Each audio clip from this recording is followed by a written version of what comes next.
నాగ్పూర్ వేదికగా ఇండియా మరియు ఇంగ్లాండ్ మధ్య జరిగిన మొదటి ఓడిఐ మ్యాచ్లో టీమిండియా ఘన విజయం సాధించడం జరిగింది. సో మన వాళ్ళైతే ఈ మ్యాచ్లో ఏకంగా 12 ఓవర్లు మిగిలి ఉండగానే మ్యాచ్ని అయితే గెలిచి సో సిరీస్లో అయితే మొదటి బోని సాధించడం జరిగింది.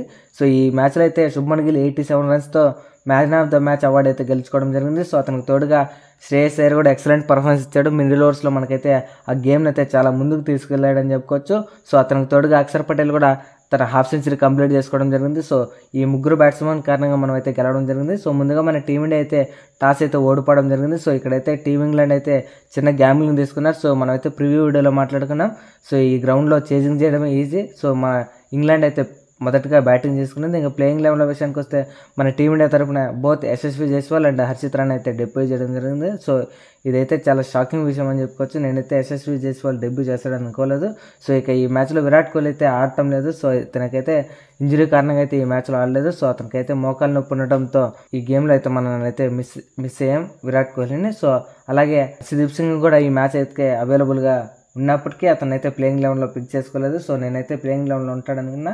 సో ఇక టీమింగ్లాండ్ బ్యాటింగ్ విషయానికి వస్తే పవర్ ప్లేలో అయితే విధ్వంసం చేశారని చెప్పుకోవచ్చు. బోత్ ఫిలిప్ సాల్ట్ మరియు బెన్ డెకెట్ వీళ్ళైతే పవర్ ప్లేలో ఏకంగా 77 రన్స్ కొట్టారంటే అర్థం చేసుకోవచ్చు. మెయిన్లీ ఫిలిప్ సాల్ట్ లాస్ట్ మ్యాచ్లో ఎక్కడైతే వదిలేసాడో అక్కడైతే కొట్టాడు.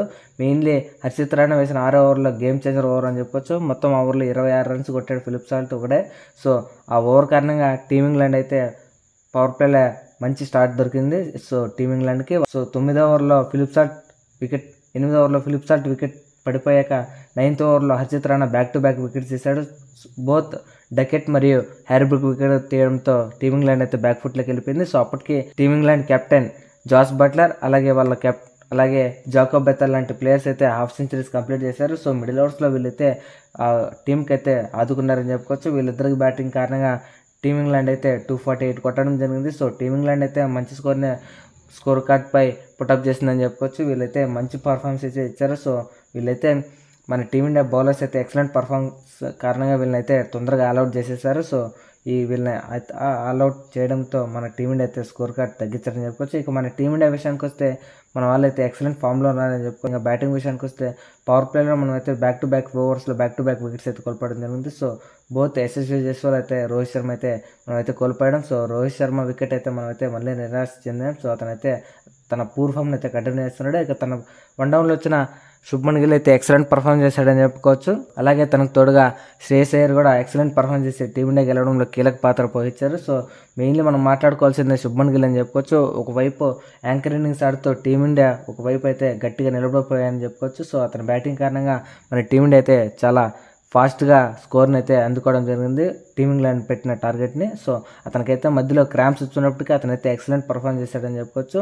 మెయిన్లీ అతనైతే చాలా యాంకర్ కైండ్ ఆఫ్ ఇన్నింగ్స్తో మన టీమిండియాని అయితే గెలిపించాడని చెప్పుకోవచ్చు. అతనికి తోడుగా శ్రేయస్ అయ్యర్ కూడా ఆ మిడిల్ ఓవర్స్లో గేమ్ని అయితే చాలా బాగా హోల్డ్ చేశాడని చెప్పుకోవచ్చు. Mainly attacking batsmen T20 batting ఆడి మన టీమిండియాని అయితే గెలిపించేశారు. సో వీళ్ళిద్దరు పార్ట్నర్షిప్ అయితే ఏదైతే ఉందో అయితే మన టీమిండియా గెలుపుకి అయితే చాలా కీ రోల్ అయితే ప్లే చేసింది. సో శ్రేయస్ అయ్యర్కి వాళ్ళైతే టీమింగ్లాండ్ బౌలర్స్ బౌన్సర్స్ అయినప్పటికీ అతనైతే ధీటుగా వాటిని అయితే ఎదుర్కొని బౌండరీస్ కొట్టాడని చెప్పుకోవచ్చు. వీళ్ళిద్దరు బ్యాటింగ్ కారణంగా మన టీంని అయితే గెలిపించింది.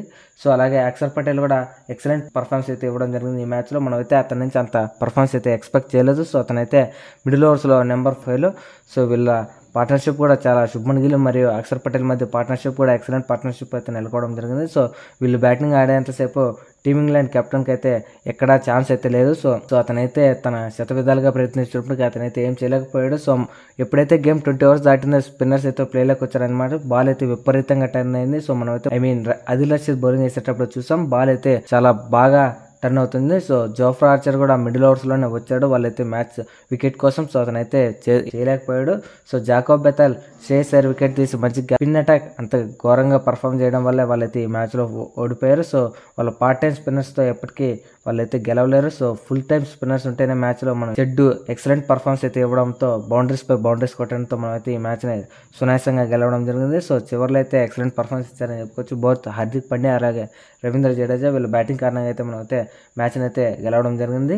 సో ఈ మ్యాచ్లో వీళ్ళ బ్యాటింగ్ ఫినిషింగ్ అయితే ఎక్సలెంట్ ఉందని చెప్పుకోవచ్చు. మన టీమిండియా అయితే బౌలింగ్ కూడా ఎక్సలెంట్ పర్ఫామ్ చేశారు. మెయిన్లీ ఈ మ్యాచ్లో డెబ్యూ చేసిన హర్షిత్ రాణా అయితే సో ఎక్సలెంట్ పర్ఫామ్ చేశాడు అని చెప్పుకోవచ్చు. ఒక ఓవర్ తప్పితే మిగతా అన్ని ఓవర్స్లోనూ ఎక్సలెంట్ పర్ఫార్మెన్స్ ఇచ్చాడు. రవీంద్ర జడేజా కూడా ఎక్సలెంట్ పర్ఫామ్ చేశాడు, ఫుట్ మీద పెట్టడం జరిగింది. సో అతనే మనమైతే ఈ మ్యాచ్ని ఎక్కడ గెలిచామంటే man of the match award అయితే గెలుచుకోవడం జరిగింది. సో మన టీమిండియా అయితే ఎక్సలెంట్ పర్ఫామ్ చేసే సిరీస్లో 1-0 అయితే లీడ్లో ఉంది. సో మీరు మన ఛానల్ అయితే సబ్స్క్రైబ్ చేసుకోండి. మనమైతే క్రికెట్ పై వీడియోస్ అయితే డైలీ చేస్తుంటాం. మన ఛానల్ అయితే డైలీ ఫాలో అవుతుండే.